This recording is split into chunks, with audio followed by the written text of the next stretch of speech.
Étrange récit.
Étrange, parce que ces hommes dont je parle le sont eux-mêmes.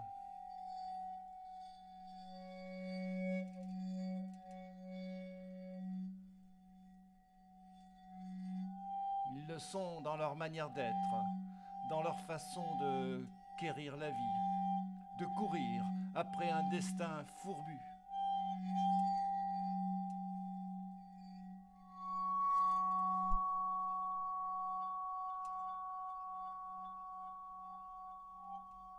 Eux, qui ne sont ni griots ni porte-plumes, surgissent du tremblement des mots.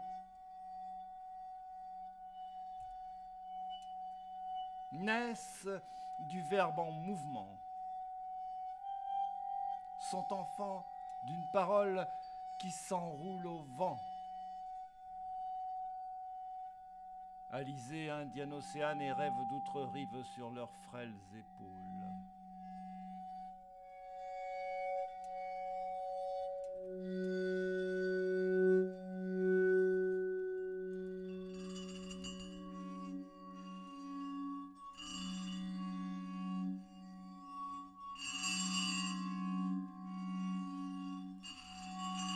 Étrange que ces hommes, vous dis-je,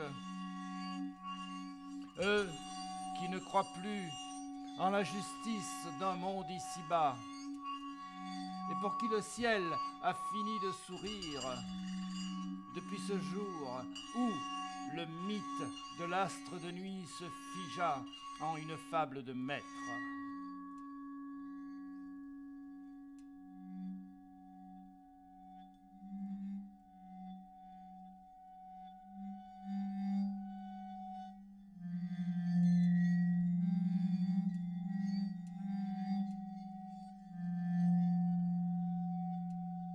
Rappelez-vous en effet ce jour où les plus forts imposèrent leurs lois.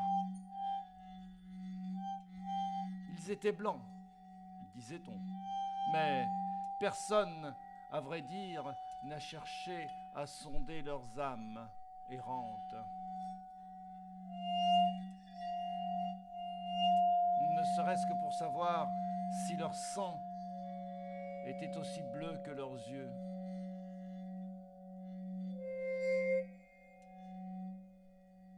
Leurs yeux affadis par le soleil de ces îles.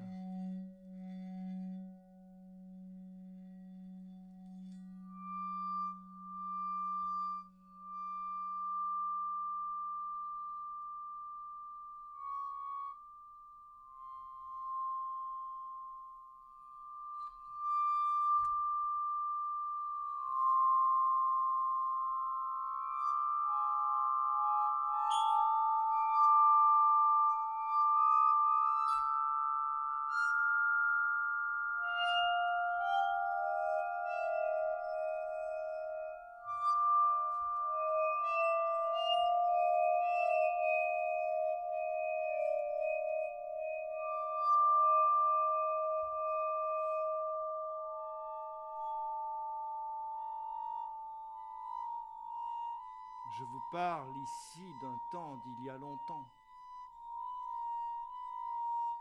Je vous parle de ces hommes errant en un pays de lune comme au premier matin de leur naissance. Nus et démunis, ils se présentent à nos yeux en prétendant subir le coup de fouet, à même leur chair encore aujourd'hui, pour des horreurs que l'on pensait révolues.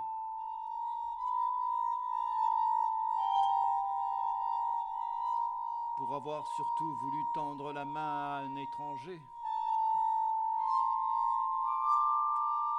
Cet étranger venu de loin pour trouver la matière à nourrir sa fratrie.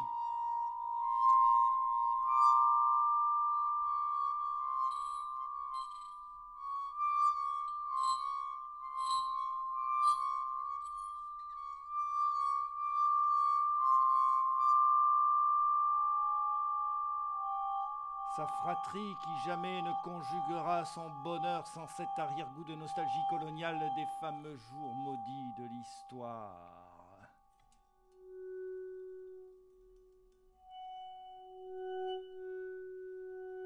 Je vous parle de ces hommes, de leur terre et de leurs mythes, parce qu'à chaque fois que je tente de comprendre le mystère qui les tient aussi éveillés en ma conscience,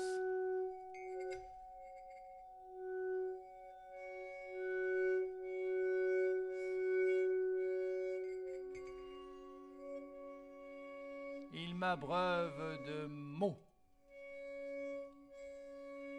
de ces mots extirpés du silence.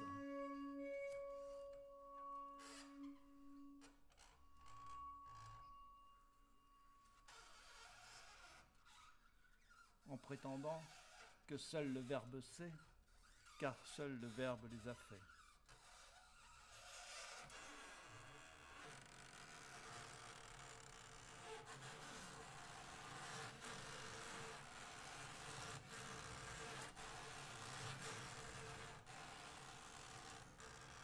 Ces hommes sont en moi,